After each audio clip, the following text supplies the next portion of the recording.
All right, so remember the homework 1 is due today. Remember the written portion is due up here now.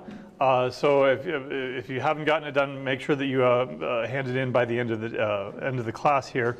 But otherwise, you have until midnight to take care of the programming part. So the 2 programs that you have to hand in, you have until midnight. You can continue posting on Piazza. Garrett and I and the rest of your classmates will, of course, be taking a look at that all the way up until midnight. It's due 1 second before midnight according to the CSE clock, so be cognizant of that. It's not on your clock, it's on the CSE system clock. Garrett is in the process of grading quiz 1, and he should have those back by tomorrow. But already we're seeing some signs that maybe we need to review this stuff a little bit so that we can come back so that you're well prepared for your second homework at the very least, and of course your midterm, which is next week, a week from tomorrow. So I thought I'd just take a few minutes up at the front here and go through the quiz that we went through, that you had on Friday. You'll of course again be getting them back tomorrow, and they'll be entered in the grade book sometime tonight, hopefully. The first question here deals with subroutines, basically. If you're given a subroutine, another algorithm for free called existPath that takes a graph G and an integer k and returns true if G contains a path of length k and false if it does not, how can you use this as a subroutine to solve these 2 other problems? This is no different than in programming, where programming you've got this function over here that you can use. If you want to compute the roots of the quadratic equation, right? You don't write your own square root function, you use that function over there. So you can use a function to solve, to write another function or to solve another problem. By the end of this class, we'll get into it a little bit, but basically what you're doing here is a reduction, the computational reductions. If you can use a solution to one problem to solve another problem, that establishes a complexity relationship between those 2 problems. The first problem that you need to solve here on A is if I've given free access to this subroutine here, how can I use it to write an algorithm to solve the following? Again, we're going to give good pseudocode here, but we don't need to analyze the algorithm. Given a graph G, output the length of the longest path in G. Well, what's the length of the longest path? If I've got a graph with n vertices, 10 vertices say, the absolute longest path that you could have is 9. Right? So all we need to do is start asking a question. Does there exist a path of length 9? Yes? Okay, stop. There it is. No? All right, then does there exist a path of length 8?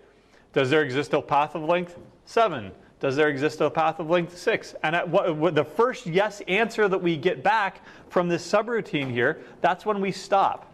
So I'm not going to write the full algorithm here, but all we need to do is for k running from n minus 1 down to 1, if, and I called this exists path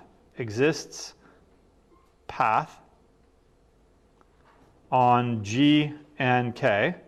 If that's true, then we stop and we output K. That's it. Otherwise, if we get down here, well, then there's no path at all. Then that means it's output an empty graph or something, right? There's going to be at least a path of length 1. Otherwise, there are no edges at all, right? So that's how we can use this subroutine here to find the longest path. Right? You already know that the longest possible path would be n minus 1, the number of vertices minus 1. And then you just ask this question over and over. Is there one of n minus length of n minus 1, n minus 2, n minus 3, right? And eventually you're going to get an answer of yes, at which point you know that that's the longest path. What about B? Write an algorithm to solve the Hamiltonian path problem. Right? So if there's a Hamiltonian path, of what length is it? N minus 1, right? So all we need to do is output existPath of the graph and n minus 1. Right? And that's it. Right? If this says yes, then there's a Hamiltonian path because there's a path of length n minus 1. If it says no, then there's no Hamiltonian path because there's no path of length n minus 1. Now again, we're going to get into this later on where we give this a formal name. These are reductions basically. That if I had a solution to this problem of given a graph G and an integer k, you can answer the yes or no whether or not it has a path of length k. Well, then that means that you can solve another problem, the longest path problem. That means that you can solve another problem, the Hamiltonian path problem, meaning that all three of these problems basically have the same complexity. They're all equally difficult. They're equally complex. They're equally hard problems. Okay? Because if we could solve one, then we could solve another. And by the way, it works in reverse too. You'll do that on homework 4. Right? All right, number 2. This should have just been a straightforward pseudocode thing. So a triangle in a graph is a set of 3 vertices. They're all connected. Write an algorithm that, given a graph G, determines how many triangles it contains. Give a full analysis of your algorithm. So if you're going to write good pseudocode here, make sure that you've got input and output labeled. My input is simply just a graph, G equals V comma E. All the standard notation that there are going to be n vertices, m edges if you need it. The output will be the number of triangles in G. Okay? Yeah. All right. So what do I need to do here? Again, magic of pseudocode. How did I do this for all pairs? How did I do this for all triples, right? I just said for each triple of vertices A, B, and C, say in V, right? You can give these labels, so A, comma B, comma C. You can get rid of this thing and say that they're all vertices. So for each triple, well, how do we do that? Well, you know how to do that. I showed you an algorithm for generating every single combination, right? You don't have to repeat those details here because you're not solving that problem. If I asked you for an algorithm to generate all combinations, certainly you would write that algorithm. But I'm not asking for that. I'm asking for you to use that algorithm as basically a subroutine here. Right? So for each triple, if A, B is an edge, and B, C is an edge, and CA or AC, doesn't matter. Edges, this is an undirected graph, so it's AC is equal to CA. Then I will. Then this forms a triangle, and I need to increment my counter. So count plus plus, right? If you want to use plus plus, or if you want to say count and arrow, count plus 1, whatever. So I need my counter up here, count. I'll set that equal to 0 initially, and I will simply output count. Okay? And that's as simple as it is. Again, you're relying on pseudocode to take care of this for you because the real work here is in analyzing this thing. Right? If you were to go into, it would have been perfectly acceptable if you wrote 3 for loops here. That's fine too. Then maybe the analysis would have been a little bit more straightforward because, well, you've got 3 for loops. It's not probably going to be cubic, right? Let's go ahead and go with our 5-step process here. The input, of course, is going to be the graph G. The input size, I'll say n, the number of vertices. Of course, you could go with the number of edges if you really wanted to. That's an alternative. It doesn't really matter because the number of edges is bounded by n squared. So anything polynomial in n is going to be equally polynomial in m, where m is the number of edges.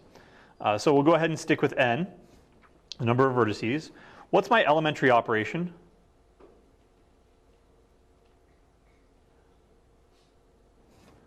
So 1, 2, 3, 4, 5. So what's my elementary operation here? What am I doing? Well, I'm incrementing, but am I incrementing on every single step? Nope. I am doing this every single step, though. So you could say that it's this membership query here, determining whether or not something is an edge. Right? So it's the set membership query or whatever you want to call this, right?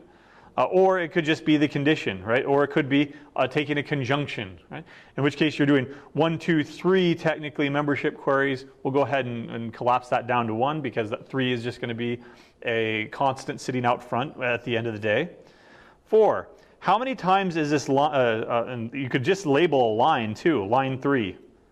Say, treat the entire line 3 as our elementary operation. And that's perfectly fine too. Right? So 4. How many times is line 3 executed with respect to the input size? How many triples are there? How many 3 combinations are there from a set of size n? N? What am I doing here? I'm choosing A, B, and a C. Right? So that ABC is the same thing as BCA or CAB, right? N choose 3, which if you want to write it out, it's going to be n times n minus 1 times n minus 2 all over 6. Or you could just say, step 5, this is going to be order n cubed. Or theta if you want to be more exact. Okay? And that's pretty much all we were looking for. Just very, very simple pseudocode here. The real power is in your analysis. How many triples are there? How many permutations are there? How many combinations are there, right? What combinatorial objects are you doing to brute force this, right? And that was quiz 1. Right?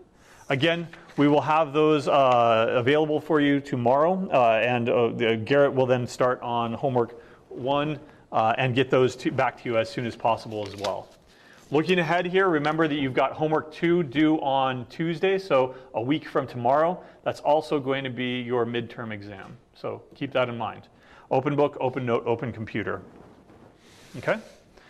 We started talking about this on last Friday, where I gave you some simple examples, right? I gave you 2 equations and 2 unknowns. And we went through it. Basically, you solve for one, and then you plug it into the other. Then I asked you, well, what about 3 unknowns? What about 4 unknowns? What about 50 unknowns? How do you go about this in a much more rigorous manner so that you can solve any system of linear equations on any number of unknowns? In other words, given n equations in n variables, again, if I gave you 2 equations and I said that there were 5 variables, that's an indeterminate system. There's not enough information there to solve that thing. So you need at least n equations to solve a system with n variables. I can give you more equations if you wanted. I could give you 10 equations for 5 unknowns, and that would be perfectly fine. Some of those would be repeated as long as it was a consistent system. But to completely determine the variables in an n variable system, you just need n equations. The output will be a unique solution to the system. So in other words, you're going to codify this process here of solving for one of them, plugging it into another so that you can solve that second variable, plugging both of those things into another equation so that you can solve for a third one, and keep on doing that. Okay? So to motivate this, let me go ahead and give you another system of equations, and then we'll talk about how to actually solve it. So here's 3x1 minus x2 plus 2x3 is equal to 1. 4x1 plus 2x2 minus x3 is equal to 4, plus 3x2 plus 3x3 is equal to 5. All right, so I've got 3 equations, 3 unknowns. The unknowns are x1, x2, and x3. In general, we'll call them x1 through xn. Over here, I called them x and y because that's the most natural. But once you get up to 3, x, y, z, that works. What happens when you get up to 4, x, y, z, now you've run out of letters? Well, you've also run out of any way of visualizing it, because unless you're much better than the rest of us, none of us can really visualize the 4th dimension, right? Because we're 3-dimensional beings. So you can do it at least for this, but you can do n dimensions basically. Okay? What I'm going to do is I'm going to treat this as a matrix problem instead. The way that I'm going to treat this as a matrix problem is I'm going to look not at the variables. I'm going to erase all the variables, and I'm simply going to look at all the coefficients. I'm going to define, well, the coefficient here is 3. The coefficient on the second variable is -1. The coefficient on this last one is 3. Likewise, 4, 2, and -1. 1, 3, and 3. Right? I'm keeping the negations here. And if if there's no coefficient, well, there is a coefficient. What's the coefficient? 1. And that's why I wrote 1 over here. I've missed my vector. This is a vector over here. I've missed all the scalar values over here that it's equal to. If I just had this would be a system of linear equations, but it would be indeterminate because there's nothing setting it equal to it, right? It's just an equation in 3 unknowns. What is it? Well, if I set it to 0, then I'd be finding the roots, but I'm giving it, these correspond basically to y-intercepts, if it is 2 dimensions. So I need to include those in my solution here. I'm going to put a dotted line here because this is called an augmented matrix. All right? This is an n by n matrix. Each one of these columns corresponds to one of the variables, x3, and each one of these rows corresponds to an equation. Right? So rows are equations, and columns are variables. Now it's called an augmented matrix because it's not an n by n matrix. It is an n by n plus 1 matrix. The last column are our scalar values. These single values over here that don't correspond to a variable. They correspond to the other side of the equation. With this, you don't have an equation. You just have a bunch of variables. Only when you set it equal to something do you have an equation, because now it equals something. It's an equation, right? So this is an augmented matrix right here. What I'm going to do is I'm going to start playing around with this augmented matrix. Our goal is to make this matrix, what should I call it? I forget what I call it. I think it's just A. I'll call this A. Make A into an upper triangular matrix. In other words, a matrix that looks something like this. So there might be numbers, right? There numbers, all over here, and numbers. But these are all 0 over here. Here's the diagonal. Those are still going to be numbers, hopefully. If they're not numbers, then something special happens, and we'll talk about that at the end. But hopefully there are numbers over here. There are numbers over here. Some of these could be 0, some of them could be 0. But on the diagonal, they're all numbers, and over here, they're all zeros. That's why we call it upper triangular. Right? We've eliminated all these things down here. Now, why does that help us? Remember how we actually solved this system?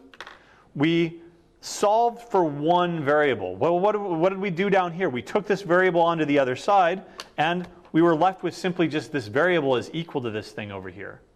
That's what we're doing right here.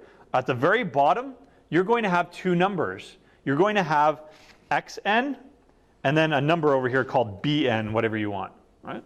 And that means that this variable is equal to this scalar value. Right? And you might have a coefficient over here, ann. All we need to do is take the scalar value over here, and what have we done? We've solved for one unknown, just like we did over here. And if we've solved for one unknown, well, then we can go up to the next row that only has 3 values in it. Right? I don't know the indices yet, but if we've solved for this variable xn, right, then all we need to do is plug this value in over here, take it onto the other side, and guess what? We've now solved for xn minus 1. We'll codify this all in a second here, but that's why I want to motivate, how do you get this into an upper triangular form? Let's take this as an example to see what we can do. Right? Before I rewrite that example, what can we do? What did we do over here? Well, we solved one, right? What can we do to an equation to not change its values? So what are some valid elementary operations? What can I do to an equation without changing its value? Here, what could I do to this first equation here? I could multiply both sides by a scalar value, right? I could multiply the left-hand side by 2, and I could multiply the right-hand side by 2, right? Okay. I could multiply a row by a constant. I'm phrasing everything in terms of the matrix over here. If I multiply this equation over here, or the left-hand side by 2 and the right-hand side by 2, that's like taking this entire row and multiplying each element in there by 2. Right? It only changes the coefficients. Okay? What else can you do to an equation? You could divide. As long as you don't divide by what? Divide by a row by a constant. Except for what? What can you not do? 0 other than 0. Okay, so don't divide by 0, obviously. What else can you do? Is there any reason, or is there any particular rhyme or reason to the order that I wrote these down in? If I gave you equation 1, equation 2, equation 3, could I have instead given you equation 3, equation 2, equation 1? Yeah? So you can exchange rows as long as you're exchanging an entire row with an entire other row. You can't just go willy-nilly and move numbers around. Well, if you can do that with rows, can you do it with columns? Can you exchange columns? Question mark. What would that correspond to over here? What if I exchange this column with this column with this column? What would I be doing though? All the x2s are now over here and all the x1s are now over here. You can do that as long as you keep track, right? Yes, as long as you keep track. Because doing so exchanges variables as well.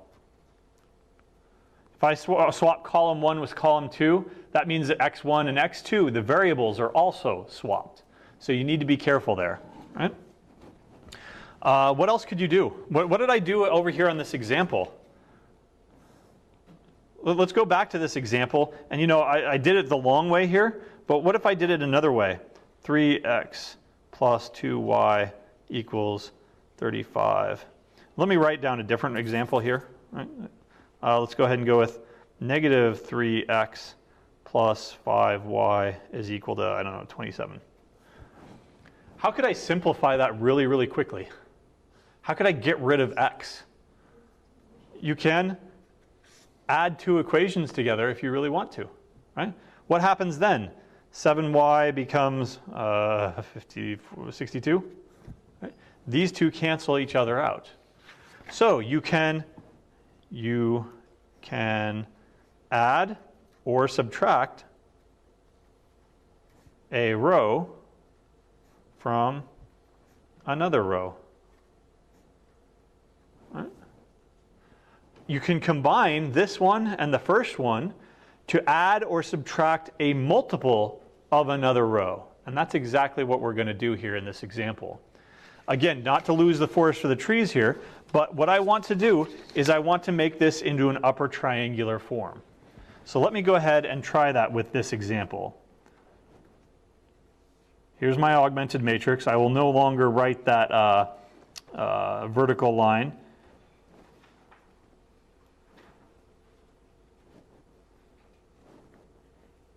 All right, there we go. Well, you got to start somewhere. So I want to make this, I want to make 4, 1, and 3. I want to make all of those disappear. I want to make all of those into 0. How do I go about doing that? Let's go ahead and start with this one. How do I make that one 0? What could I do? I need to subtract off something, right? I need to subtract off 4 of something. Well, I'll go ahead and subtract off 4 3/4 of the first row. Why? Or 4/3. Yeah, 4/3 of the first row. Why? What will that do for me? I will subtract 4/3 times row 1 from row 2. Why will that help me? 4/3 times row 1 is equal to 4. If I subtract that off of this, what do I get? 0. That's exactly what I want. Right? So the first row here is is unchanged. 3, -1, 2, and 1. If I subtract off 4/3 times row 1, then this becomes 0. Be careful though. You have to do this for every single component. You can't just, in this equation over here, you can't just do that on the first one. You have to do it for the entire equation, because you can't just multiply one component by, say, 2 and then leave the rest of it. That's a completely different equation. You have to multiply every single element in the row. Everything on the left-hand side and everything on the right-hand side by 2, and likewise you have to subtract it as well. So subtract 4/3 of row 1 from row 2. I have to do it right here too. 4/3 times row 1 is going to be 4/3, -4/3. So if I'm subtracting it, I'm actually adding it. 2 and 4/3, so that's going to be 3 and, let me switch over to pencil here in case I make a mistake. 3 and 1/3, right? 4/3 times row 1 subtracted off of this, so -1 times, or 4/3 times 2, it's going to be 8/3. So that's going to be -11/3. Oh, am I wrong already?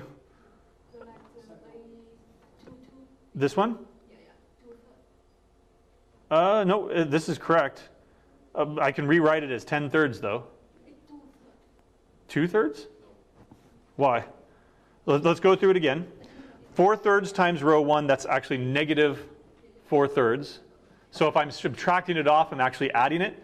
So 2 plus 4/3 is going to be 3 1/3. I will go ahead and rewrite it though for 10/3, just to keep everything in the same form.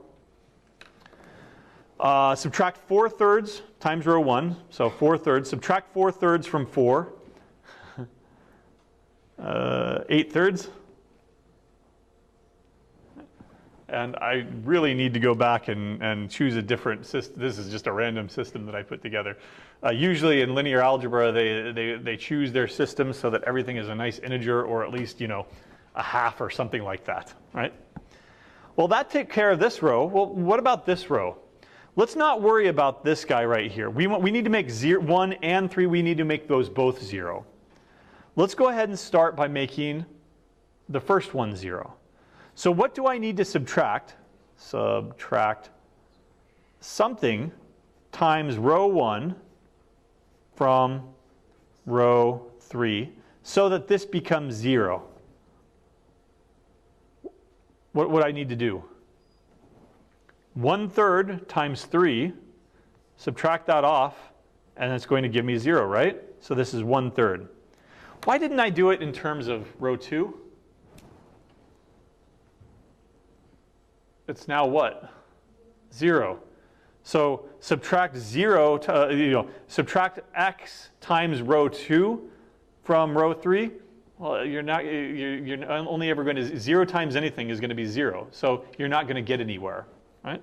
That's why we need to do everything with respect to this first row. Then on the next iteration, to get this one over here is 0, then we're going to do everything with respect to row 2. So we do everything with respect to row 1, then row 2, then row 3, then row 4, etc., until we get to all of them. All right, subtract 1/3. Let's continue here. 1/3 from row 1 from row 3. So 1/3 times -1, so that's -1/3, but subtracted is going to add, so that's 10/3, right? Yep. Subtract 1/3 times 2 from row 3, so that's 2/3 3 minus 2/3, 7/3. Subtract 1/3 from 5, so that's going to be 14/3. There we go. And we're almost there. Is this upper triangular yet? Not yet. We still need to take care of this one right here. Okay? But otherwise, everything else is the same. So let me go ahead and say that we're going to subtract x times row 2 from row 3. That gives me a final matrix here. The first row and the second row, they no longer change because they are already upper triangular. Negative 11/3, 8/3, 0. 0 will never change. Once it's 0, that we want it to stay 0. And that's why we're doing it with respect to row 1. Row 2, excuse me. If we did it with respect to row 1, then we would perturb this one down here and end up changing 0 that we already just changed up here to 0. So that's why we want this entire column after row 1 to be 0. On the next iteration, we want this entire column to be 0, this entire column to be 0, etc. So that we can get it into upper triangular form. So what do I need to do to multiply by -1 such that when I subtract it, I get 0 right here? Sorry, it's still 10/3. So 10/3. What times 10/3 subtracted from 10/3 gives you 0? 1. Right? So this ends up being 0. Right? 1 times 11/3 subtracted off of 7/3, that's simply going to be 18/3. Is that right? Yep. Well, 6. Right? 1 times 8/3 subtracted off of 14/3, that's going to be 6/3 or 2. Right? So, 6 and 2, you're going to go ahead and 6 and 2. Write them like that. Right? Now, why does getting it into upper triangular form help me out? Remember that these things correspond to variables, x2, x1, x2, x3. And these things correspond to values on the other side of the augmented matrix. We call those b values. Why do we call them b values? Why do we use the variable b? If it's in 2 dimensions, what am I looking at here? I'm looking at, if I rewrote it like, say take this one, and I rewrite it like 3y is equal to -x plus 27. And then I take 3 onto the other side. Y is equal to -x over 3 plus 9. What is that thing right there? That's just a line.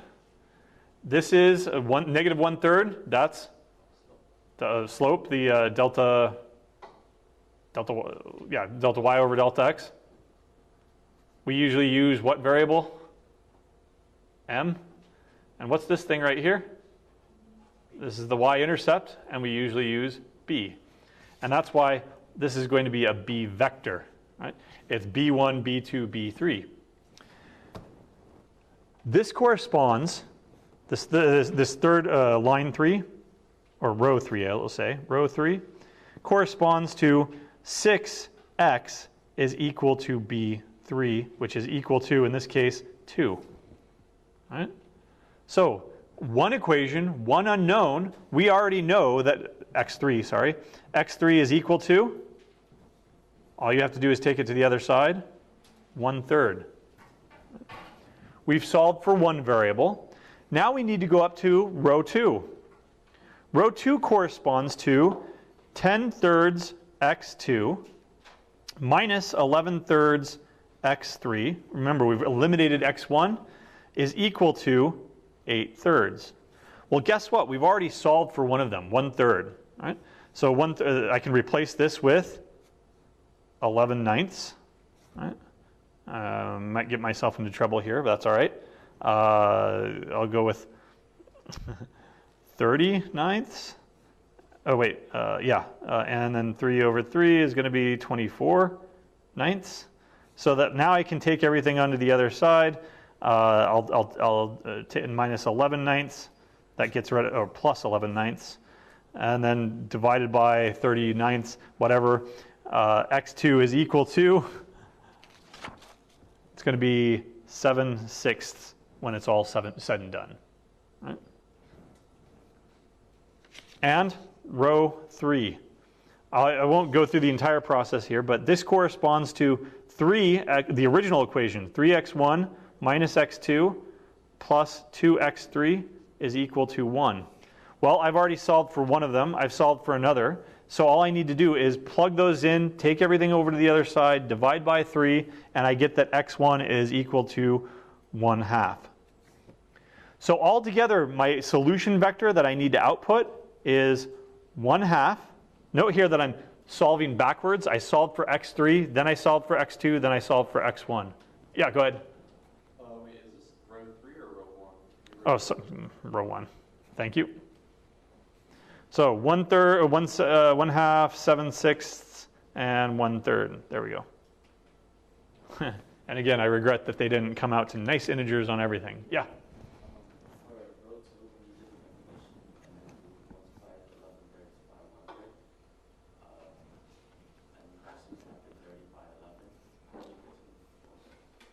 I know. All I was doing was getting everything into a common denominator. What was it before? Sorry. I multiplied 3 over 3. That's how I got 30 ninths. Is that what you're asking? Yeah, because this was 10/3, right? This is 10/3, so 3 over 3, 30 ninths. Then just take it onto the, divide by, or multiply by 3, 9/30ths, and then reduce it and get whatever you want, and it comes out to 7/6. Right?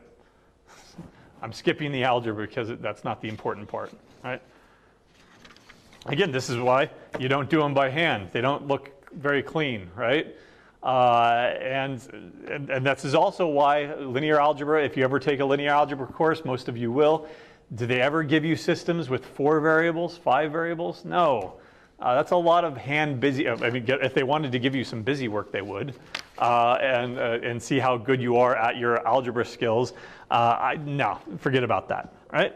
What I want to do is I want to codify this and tell a stupid computer to do my work for me, because a stupid computer is stupid, but it's going to get that algebra correct. Okay. All right. So here's the general outline. All right. We're going to be given an augmented matrix that represents n variables and n unknowns. So it's going to be A11, A12. Now these are the coefficients, remember. These correspond to variables x1, x2, ... And then we're given 1n, and then b1. Right? Remember, it's augmented. This is going to be our right-hand side vector.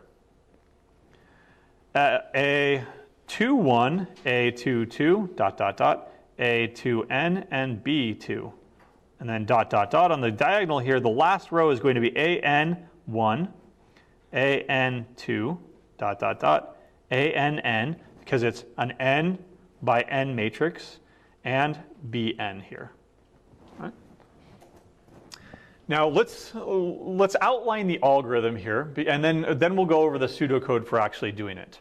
Okay? And because we are going to add some other gotchas to the pseudocode that aren't going to be immediately apparent here because we're thinking mathematically. Mathematics doesn't have to think about theoretical mathematics doesn't have to think about real engineering problems. One real engineering problem that you will face is you can't divide by 0, but also what can't you divide by? Well, nans. What if you divide by something very, very small? What if you divide by 0.00000001? What's going to x divided by a small number? What are you going to end up with? A very large number, right? Because a small denominator means very large numerator, very large result, right? Multiplicand or whatever we call them. What if you keep doing that over and over? What if you multiply by a small number to get a small number? What if you divide by a small number to get a large number? So large, small, large, small, large, small. What's eventually going to happen, knowing how computers work? if you're storing these as a bunch of doubles, how much precision do you have in a typical double? How many digits? About 15 digits at most, 15, 16 digits, right? What happens when you start losing precision? Things start dropping off. And for all intents and purposes, a very, very small number is indistinguishable from 0. So if you end up dividing by a very small number, your system blows up. Right? So we're going to want to avoid that. But for now, let's just think about this in pure terms of mathematics. I want to eliminate, step 1, eliminate A2, 1, A3, 1, dot, dot, dot, AN1. In other words, I want to eliminate these in step 1. Okay? How do I go about doing that? Well, what we did over here. We compute, we need to determine what are we going to subtract for each row, for each one, and what are we running here? We're running, I want to make sure that I'm matching it up eventually to the correct indices. So I'm not just guessing indices here. Yeah, we'll go with J. Yep. For J, running from 2, 3, all the way up to N, 2, dot, dot, dot, N. What I want to do is I want to eliminate this. How am I going to eliminate A21? I need to make this into 0. So what do I need to subtract off of this to get it to be 0?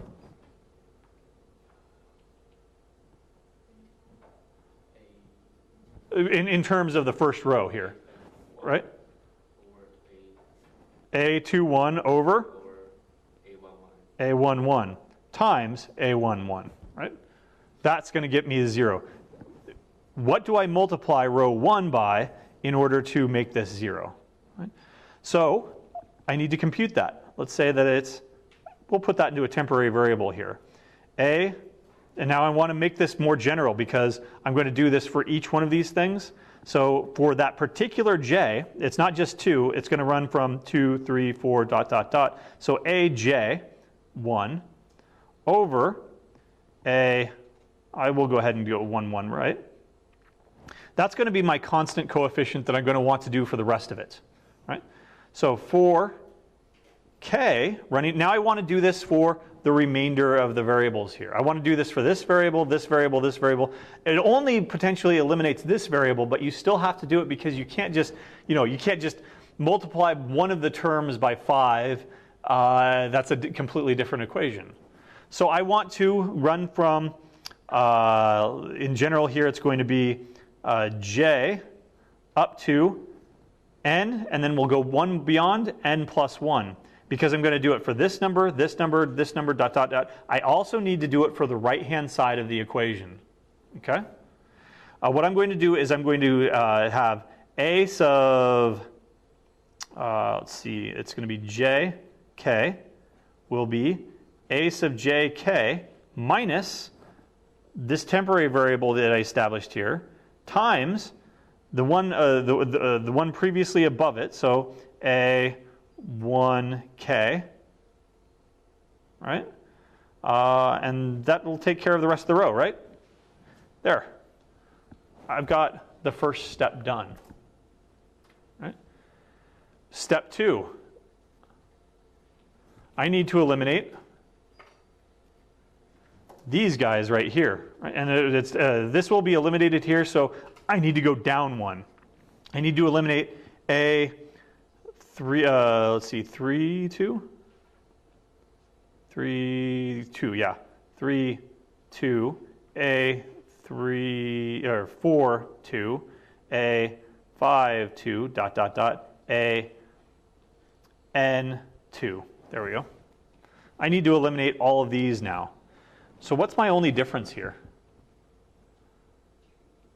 I run J for J. I don't start it at 2 anymore. I start at where? 1 more over, 3 up to N. T will now be A sub J 1, but now I'm not looking at the immediate one, I'm looking at A2, 2, right? And then I will run for K running from J up to N plus 1. I'll eliminate the rest of these over here. A sub J K is a sub jk minus t sub a. Now it's not the first row, it's the second row and the kth column. There. Step 3, step 4, step 5. I go up until what step? In the last one, do I need to eliminate this thing right here? Did we do that in the example? Did I end up trying to eliminate this? No. How many steps did I do then for a 3 by 3 system? I did 1 step, 2 steps. So I don't need to go all the way to step n. Instead, I only go up to step n minus 1. This seems like a loop to me. So let's make it more general for step I. And I runs from, well, what's the only difference between these two? There's 2, 2, and 1, 1. So we'll replace this with I. And where did we start it at? Where did we start it? 1. Where do we go up to? N minus 1. This gets replaced with I. What else gets replaced?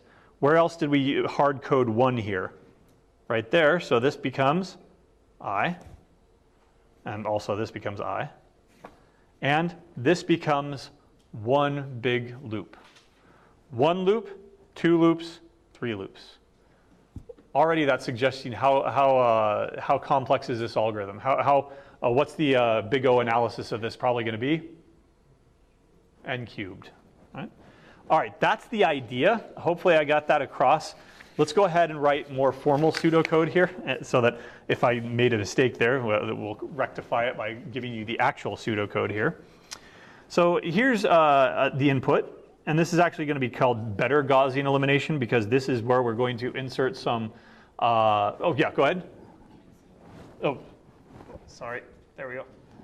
Our input is on n by n plus 1 augmented matrix. Our output will be, and by the way, we're only on this stage right here where we're eliminating things. We're only on this stage where we're eliminating these and making it upper triangular. We'll talk about how to back solve to actually solve the system here in a moment. Our output will be an upper triangular matrix, and I'll call it A prime, that preserves the solution to the linear system. Okay? All right.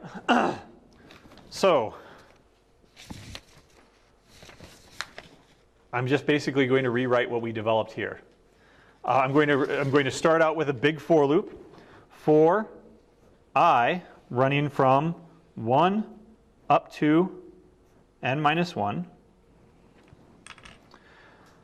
What I'm going to do, I'm going to insert a step here that we didn't talk about over here. That's going to address the issue of dividing by very small numbers. And let me go ahead and write it out and then we'll explain it. Pivot row is going to be I, because we're going to start out by assuming that this is our pivot row. For j running from I plus 1 up to n, if A prime j I, I'll write it like this. The absolute value is strictly greater than A prime, the absolute value of the pivot row, comma, I. Then I will update my pivot row to be j.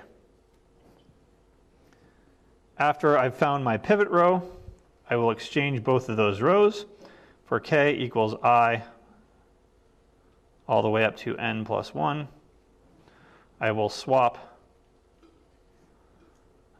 A prime I k and A prime pivot row k. All right. Now, before we go on and actually do what we were doing over here, let me explain what this is doing right here. This is finding the best pivot row. What do we mean by pivot? So you've probably heard this before when we talk about quicksort. Quicksort, you choose a pivot element, and then you put everything smaller on this side, and you put everything greater than on this side, right? Or an irrigation, right? If you've got an irrigator, it on wheels, it pivots around a central location, right? You pivot around it. Or if you're in basketball, you take one step, two step, you've got a pivot foot. You can't release that, you can't step off of that pivot foot, otherwise it would be traveling. But you can go around that pivot foot. So this is the idea of the pivot row. That we're finding the row with, and codified right here, is the row whose coefficient, whose ith coefficient is the largest in magnitude. Those are absolute values. We're finding the largest value because we don't want to divide by small values. Negative, positive, it doesn't matter. If you're dividing by something 0.00000001, that's going to blow up all of your numbers.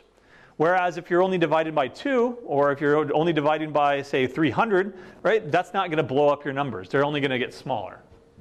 And so we're finding the best pivot row, and we're taking that row, and we're putting it up to I, taking I and moving it down to this pivot row. Remember, that was one of the elementary operations that was valid. All you're doing is taking one equation and reordering it with another equation. You're not changing the system at all.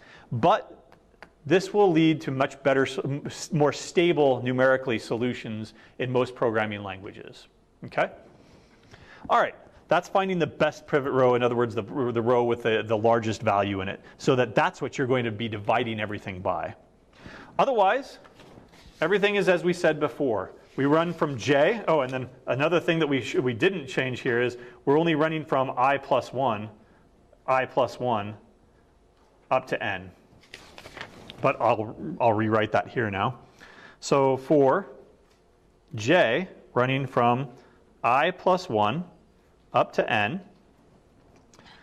we will calculate our temporary value that we need to divide everything by, a prime sub ji. And hopefully it's clear here that when I write this, I mean the jth row, the ith column. Otherwise you can subscript it, or if you have a two-dimensional array in, say, Python or something like that, then it's going to be, I and then j with, two square brackets instead. I don't know, does Python allow something like this?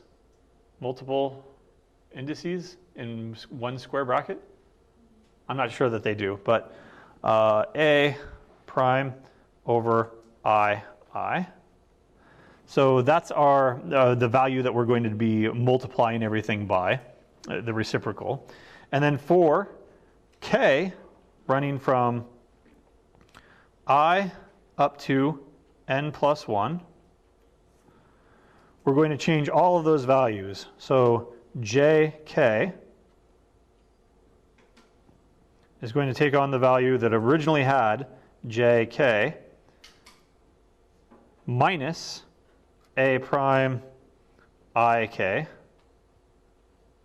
Right? We jump up to the ith row and the kth column. We're staying in the kth column and moving along here, times our temporary value right there. Right? And that's the end of the for loop. Then we output a prime. Right? And if you want to initialize a prime to a copy of a, which is the input, then that's what I was doing the entire time. Okay? So again, analysis, well, I runs from 1 up to n minus 1. So if you want to make a bunch of summations here, I is running from 1 up to n minus 1. In fact, let's do this on another piece of paper and actually solve it and get some more practice here.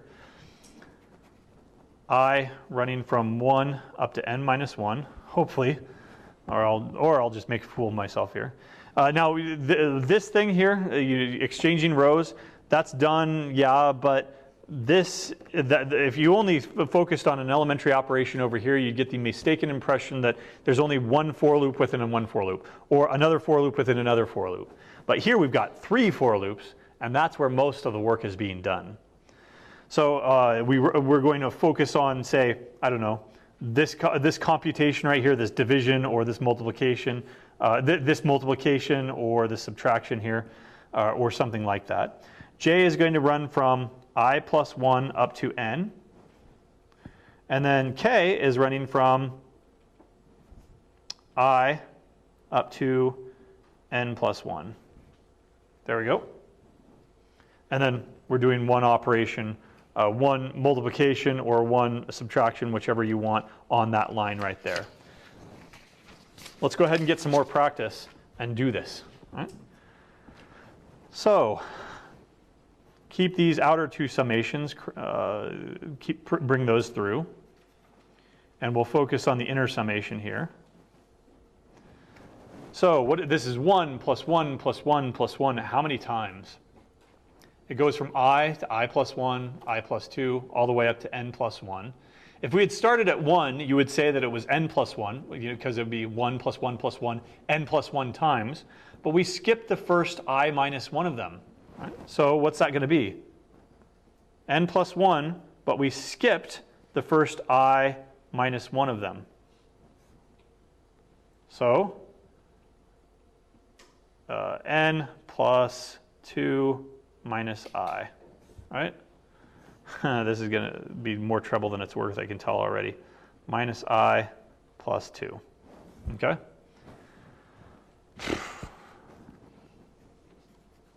I equals 1 up to n minus 1.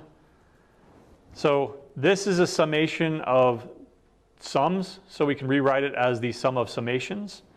And it'll be j running from I plus 1 up to n of n minus j running from I plus 1 up to n of I plus, now let's do this one direct, here, I'll go ahead and be complete about it. J is running from I plus 1 up to n of 2. Okay, carry this through again. All right, let's focus on each one of these by itself. So this is 2 plus 2 plus 2 plus 2. How many times? So you can think of it 2 times 1 plus 1 plus 1 plus 1. How many times? Again, if it was started at 1 and went up to n, there would be n of them, but we skipped the first I of them. So it's going to be 2 times n minus I. What about this first one here? This is n plus n plus n. How many times? Similarly, if it were 1 up to n, we would say that it's n n's, but we skipped the first I of them, so n times n minus I. Now what about this one right here? This is a good one. Let's think about it over here. If it was a summation of natural numbers, I equals 1 up to n, hopefully this looks familiar. And you can memorize this by now, but of course you don't need to. You could always look it up if you need to. Gauss's formula. Yes, it's the same Gauss as Gaussian elimination, as well as Gauss-Jordan elimination, or Gaussian distribution, a normal distribution. 1 plus 2 plus 3 plus 4, all the way up to n. What is that? N times n plus 1 all over 2. If we had started at 1, that would work, but we didn't start at 1. So what's the summation of, wait a second, I plus 1, ooh. This would be true if it were j. I've screwed up on this. This would be true. This is not relevant. Why? Are we summing j? No. Does I change on this? Sorry, this is something I just missed. Does I change on this summation? No, it's I plus I plus I plus I. How many times? Same as before. So it's simply just I times n minus I, and then plus this. Now I'm not going to remember this identity, but let's continue. Push through.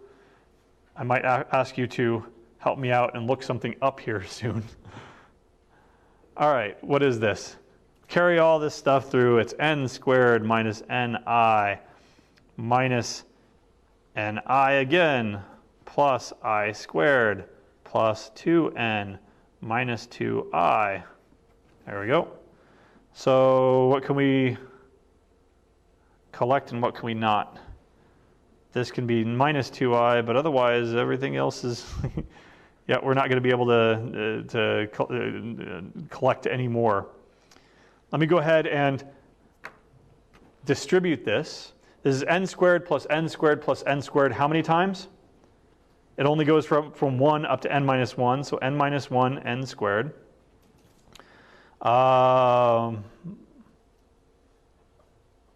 Minus, I'll leave this in summation form. 2n of summation of I equals 1 up to n minus I of I. There we go. Plus summation of I equals 1 up to n minus 1 of I squared. Plus 2n plus 2n plus 2n. This many times is going to be n minus 1, 2n.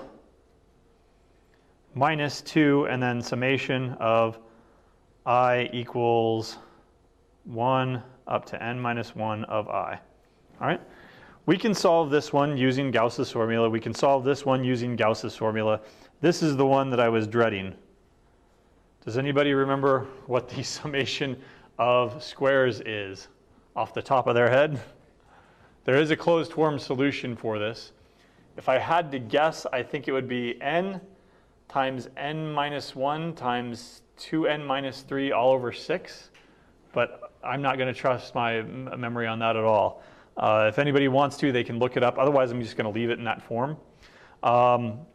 This is going to be order n squared. This is going to be order n squared. At the end of the day, which is the largest order term here? This one right here, right? Where it's n cubed minus n squared, and then the rest of this stuff down here. This is the one that I'm going to focus on. Your first homework that you just turned in, all you need to worry about with polynomials is the highest degree polynomial. And in this case, it's going to be n cubed. Okay? So a little bit of an exercise here, but not worth it too much. Okay? All right. Questions so far? Once you've done Gaussian elimination, you should have an upper triangular augmented matrix that looks something like the following: A11, A12, A13, dot, dot, dot, A1n, and then B1. This is going to be 0. This is A22, A23, dot, dot, dot, A2n, and I will go one more row here. A33, dot, dot, dot, A3n, B3, then dot, dot, dot, and dot, dot, dot. The last one is going to be a bunch of zeros, right, until you get down to the last one, which is going to be A, N, N, and B, N. All of these on the lower triangular are going to be zeros. Right? That's what that's the result of running Gaussian elimination. Now we need to back solve. Right? Determine the values for xn, xn minus 1, xn minus 2, dot, dot, dot, x2, and then x1. We're going to back solve. We worked from the top down on the matrix, if you want to look at it that way, to eliminate stuff. But now we're going to need to work backwards, and so that's why we call it back solving. Because the last variable is the one that we have an immediate solution to. Xn is simply just Bn over Ann. Right? Let's go through a similar pattern here. If I go up one more, xn minus 1 is equal to what? Let me write out that row first of all. It's going to be An minus 1, n minus 1, and then An minus 1, n, and then b sub n minus 1. We have these three numbers here. This corresponds to x n minus 1. That's the one that we want to solve. And this corresponds to xn. That's the one we've already solved. And this is going to, and of course this corresponds to the scalar value on the right-hand side. This is the right-hand side. These are the coefficients. So if I wanted to write this out as an equation, it would look like, I'll write it a little nicer now that I've figured it out, an minus 1, x of n minus 1, plus a sub n minus 1 n xn is equal to b sub n minus 1. Now I need to solve for xn. Remember, I only have one equation here, but I only really have one unknown, xn. I've already determined xn over here. I need to determine xn minus 1 over here. So what's that going to be equal to? Well, I start out with this. If I take this onto the other side, I've got a sub n minus 1 n xn, right? I should have started it with bn minus 1, sorry. Minus this thing, all over, and then I take this coefficient and I bring it onto the other side. A sub n minus 1, n minus 1. Let me rewrite it. B sub n minus 1 minus a sub n minus 1 n xn, all over a sub n minus 1 n minus 1. Okay? And that gives me x of n minus 1. Let's go one more step so that we can start discerning a pattern so that we can come up with an algorithm to do it. xn minus 2. Well, it's going to be very similar here. All I need to do is b sub n minus 2, that's what's on the right-hand side here, minus a sub n minus 1 n xn minus a sub n minus 2 xn minus 1, which we've already solved for up here. Again, these two have already been determined. We've saved them off, and we can actually use them. All over, and then the coefficient on that row is going to be a sub n minus 2 n minus 2. Dot, dot, dot. Help me out here. X of n minus I. Right? What is that going to look like now? How many terms are there going to be that we subtract off? Well, I terms. We start out with b sub n minus I. Right? We're making this generic now, right? We went from minus 0 to minus 1 to minus 2. On the ith iteration, we're going to be minus I. Minus a sub n minus 1 n. Is that correct? I think I screwed up. A sub n, n minus 2 here it should be, right? Yeah. N minus 2, n minus 2. Yeah, because those are all the rows. So n minus I, n, xn, minus a sub n minus I, and then I didn't have one here. That's why I screwed this up. N, darn it. I want to make sure I get this right. So let me rewrite it over here. X sub I, we'll write it in terms of not subtraction, but the actual I, is going to be b sub I minus a sub I plus 1. There we go. X sub I plus 1. We're going at we're going backwards. We're going to run I backwards, but we're always looking at the previous value and subtracting that we've already solved down here, and we're bringing it up. Minus a sub I plus 2, x sub I plus 2, minus dot, dot, dot. The last one will be a sub I n, x sub n, all over a sub I. There we go. It's much easier to think about it in terms of not minus I, but at the ith iteration, set I to be n minus I. So it's much easier to think in forward terms than it is in previous terms, because now you're not dealing with a bunch of minuses on your indexes. Okay? So that's the correct one. Let's go ahead and write this out as an algorithm now. where you're given this augmented matrix, and you have to back solve. So back solve.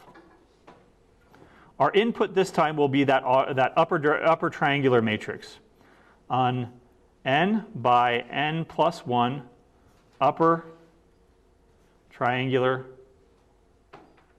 matrix. And our output is going to be a solution vector, x, which determines the solution for x1, x2, dot, dot, dot, xn. All right? So we're going to run a for loop, and we're going to start at the very bottom and then run backwards. For I running from n down to 1, right?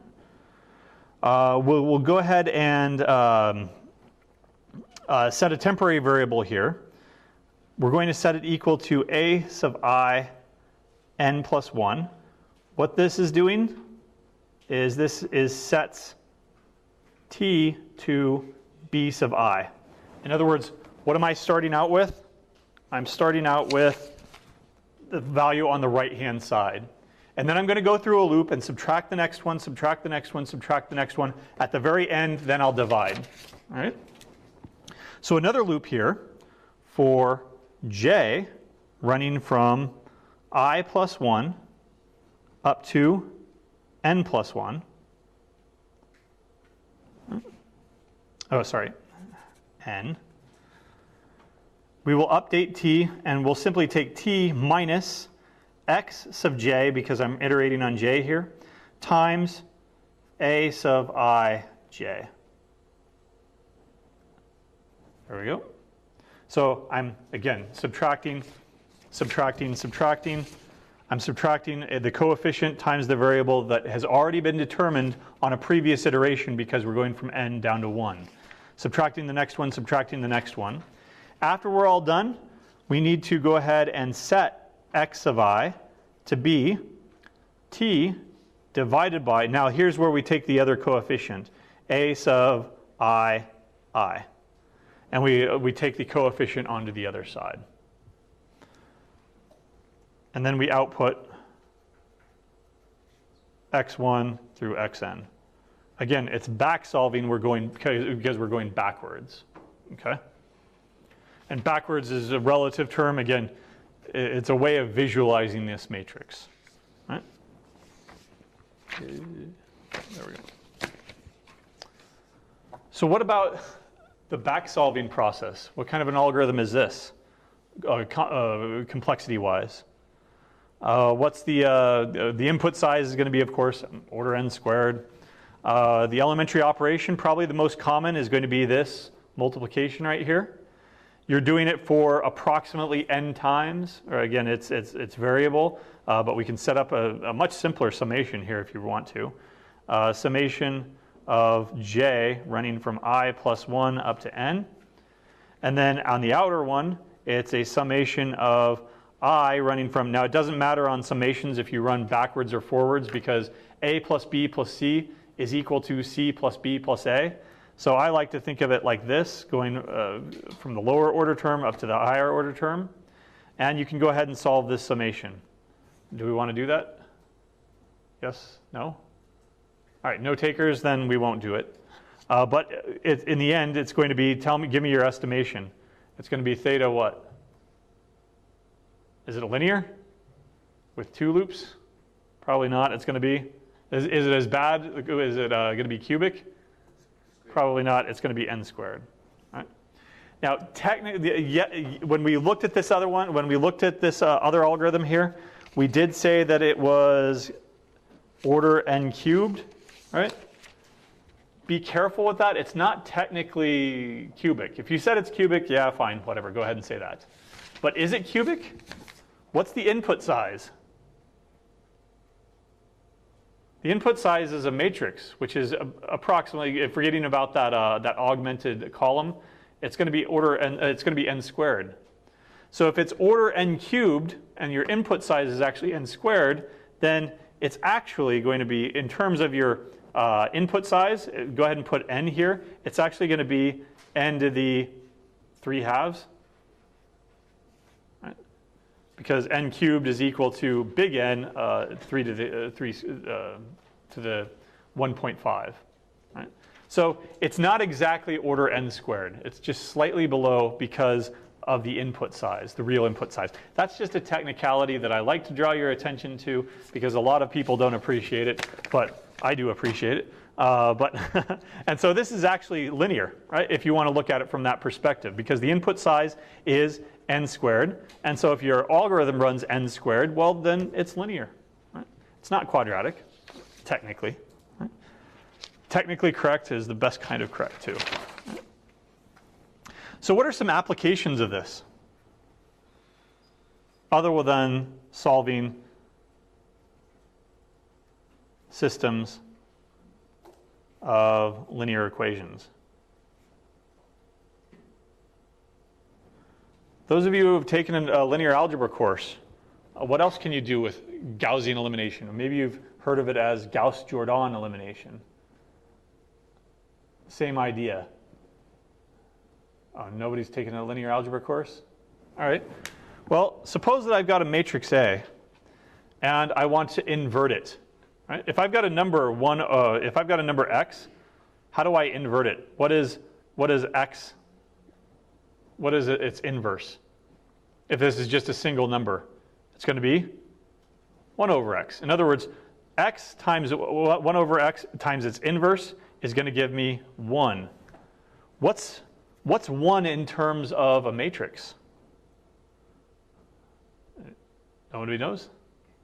It's the identity matrix, where it's 1 on the diagonals and 0 elsewhere. That's the identity matrix. So given a matrix A, we want to determine what is a inverse, or even does it exist? Even if you're talking about numbers, an inverse doesn't always exist. Give me one number that an inverse doesn't exist.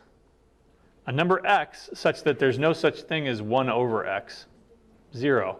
That's the only one.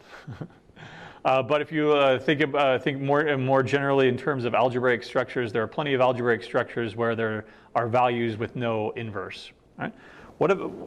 Likewise with matrices. Matrices don't have to have an inverse. So how do you determine whether or not it exists, and what is it? Maybe this will refresh your memory if you have had a linear algebra course. The way that you do this is that you augment your matrix with an identity matrix. So you take A and you augment it with the identity matrix. This produces an n by 2n matrix. Then what you do is you do Gaussian elimination.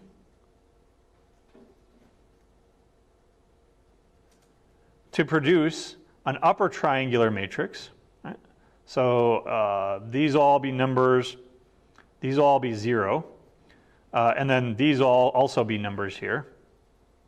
And then you do the exact same thing for upper to make it upper and lower triangular.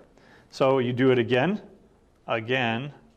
for the upper diagonal. And you can imagine what that looks like. It's just Gaussian elimination turned upside down. And that produces something that looks like this. Well, and then you normalize it. You divide out everything and divide by the diagonal. And if you do it correctly, that gives you the identity matrix over here. And guess what? Guess what magically gets produced over here on the right side? The inverse, if it exists. Now, if it doesn't exist, something's going to happen with the identity matrix over here, and one or more of those rows is not going to be, one or more of those rows is going to be 0. Right? That's what happens with Gaussian elimination. Let me go all the way back over here to what we looked at on Friday. Do you remember these visualizations? there's a system of linear equations, two unknowns, two equations, but one equation happened to be a scalar factor of the other equation, meaning that you had two lines that intersected everywhere. In other words, there were an infinite number of solutions. Another degenerate case was when we had an inconsistent system, right? That 4 is equal to 5. No, that doesn't happen. That corresponds to when you've got two lines that are parallel and never intersect. In other words, there are 0 solutions. Here there are an infinite number of solutions, and here there are none. Right? Otherwise, you're only going to have one unique solution. Gaussian elimination, what do you think happens there? So, detecting inconsistent, or let's say indeterminate, indeterminate systems. In other words, there are infinite solutions and inconsistent systems. In other words, there are 0 solutions.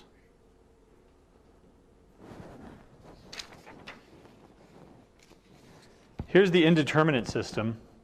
What do you think happens with Gaussian elimination? If I look at it, the matrix like this, 1, 1, 2, and then 2, 2, 4, what can you say about that matrix? This row right here is twice over this row. So when I eliminate this one by subtracting off twice the first one, what happens to the rest of them? They're all 0. So, in general, with Gaussian elimination, if you end up with a row, and most likely it's going to be that last row, if you end up with a row of all zeros, a row of all zeros indicates an indeterminate system. All right? That Gaussian elimination tells you that. What about an inconsistent system? What's it going to look like now? Well, again, here's 1, 1, 2, and then 2, 2, 5. When I do Gaussian elimination on this really quick and I subtract off twice the first, so it becomes 1, 1, 2. Subtract off twice the first, that gets rid of this one. It gets rid of this one. But what about that third one? Subtract off twice 2 over is going to be 0, 0, 1. And that's the result of Gaussian elimination. In other words, 4 is equal to 5, or equivalently, 0 is equal to 1. Right? That's not going to that's not true. So a row of all zeros except the last column. Right? In other words, you've eliminated everything except, and then taken the scalar onto the other side, and it's still not 0. That's saying that 0 is equal to 1, or whatever you end up getting over here, right? Or the 4 is equal to 5, or something like that. You'd end up getting 4 is equal to 5, and then you divide by 4 to get 1 is equal to whatever, right? This is how you can detect both of those things. So when you go to program it, make sure that it actually works. Now, another way of detecting it, the smart aleck way of detecting it is if you run your algorithm and you get a bunch of nans, right? Not a numbers, because somewhere along the line you divided by 0 or something like that. If you get a bunch of nans, then yeah, you could say, all right, well, it's an indeterminate system, right? But then it might also be that it's just so small that, that you ended up with a bunch of nans because you divided by something that was so small. Right? But you can detect those kind of things. And I'm not seeing a lot of head shaking when I ask about linear algebra.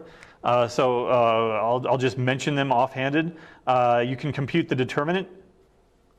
Compute the determinant of a system. Det of A, using Gaussian elimination. Basically, all you have to do is use Gaussian elimination and then take the product of the diagonal. Now there are some caveats there. If you go and you exchange two rows, that flips the sign of the determinant, so you have to be careful. You have to keep track of how many times you actually flipped rows and changed equations. The determinant basically gives you some other properties in linear algebra. For example, a determinant of 0 means that it's not invertible. In other words, no matrix inverse exists. And that makes sense because when you do Gauss-Jordan elimination, you'd end up with all zeros in the diagonal, and of course you've got now there's no identity. There's not an identity matrix on the left-hand side anymore, and so a determinant of 0 means it's not invertible, or it's singular is another form term that's used in linear algebra. What else? Systems of there are a couple of other applications of the same idea. Inversion, determinant, and I think that might be it. But again, I'm not seeing a lot of heads shake when I talk about linear algebra stuff. So when you take linear algebra, remember that I showed you how to do it first. And if you do take a linear algebra and they ask you to please do this system of four equations, 5 equations, 6 equations, you can say, hey, give me any equations you want. I programmed it back in 310. And I can go ahead and put them all into a computer and get it solved in a matter of seconds. I'm not going to show you my work, though. Now, that's usually the caveat, right? If they ask you to do the system of 4 equations, show all of your steps, well, now you're kind of screwed. Although you can go ahead and take the program that you're going to do for homework 2, and you can make it output a bunch of LaTeX code that typesets each step. Right? And now it's really impressive, right? Then they'll start thinking, wait, how did you do this, right? But go ahead and try it out. If you take linear algebra is 314. See what they say, right? We've only got about 3 minutes left here, so I'm kind of debating whether or not to skip linear programming entirely.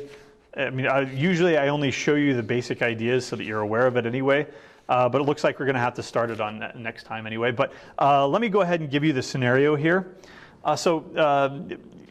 You're basically given a collection of linear constraints. And I'll just go with the actual example here, and then we'll talk more generally next time. Say that x has to be positive. Y, I've got 2 variables here, right? Suppose that I've got variables x and y. And x can be no more than 9. 2y plus x can be no more than 12. You see that these are all linear constraints, right? This is a linear, all of these are linear equations. And instead of saying they're equal to 8, like a linear system would, or that it's equal to 12, that it's equal to 9, that it's equal to 0, etc., I'm putting constraints on them instead. I'm saying that x has to be non-negative. Y has to be non-negative. X can be no larger than 9, so I'm cutting off a consideration over here at 9. Right? And I've got these 2 other constraints that cut your feasible solution space into something that looks like, and we'll do it next time, but it's something that looks like that. All right? Now suppose that those are your constraints. And suppose that you have what's called an objective function. We want to maximize our value. We want to maximize, say, 4x plus 3y, subject to these constraints over here. Right? You can think of this as, this is a linear program. This goes all the way back to John Nash. What was that movie? The movie with featuring the life of John Nash. I guess it was older than the one with Alan Turing. Not The Imitation Game, is much older. Beautiful Mind, I think it was. No, I've never seen it either. So, but I do remember that it featured John Nash, and he worked a lot in linear constraint programming. Integer linear constraint programming, or just constraint programming, where you're given this bunch of constraints. Say that you've got x and y. They're resources that you can invest in. that you can invest in $1,000. Do I put $500 into this account and $500 into this account? Or I can put $50 into this account and $950 into this account. Or I can put all my money over here in this account and none of my money in this account. I can distribute these resources onto these two constraints in some manner. But I've got these constraints that say that you can't invest negative dollars. You can invest no more than $9 in that first account. The combination of these accounts in this linear constraint can not exceed 12, right? So I've got these constraints, I've got this payoff function, this objective function. What is the best solution? In other words, what value of x and what value of y will maximize this and at the same time conform to these constraints over here? This is called a linear program, right? I'm only doing it with two variables here because you can actually visualize it. When you get up to 3 variables, 4 variables, 5 variables, it's no longer possible to visualize it because now you're in n-dimensional space. But you can think of n different resources that you've got that you can pour so many resources into this class or to this class or to this class, and how do you maximize your value from all of that? That's what a linear program is. It's not a linear system, it's a linear program because it's subject to these constraints instead. And we'll look at a very, very simple algorithm to solve it called the simplex method by Danzig, right? Yeah, I forget. We'll look it up later. But that's what we'll look at tomorrow. All right? Remember, turn in your homework 2, or homework 1, sorry, up here. Written portion is due now. If you want to, or you have until midnight for the programming portion.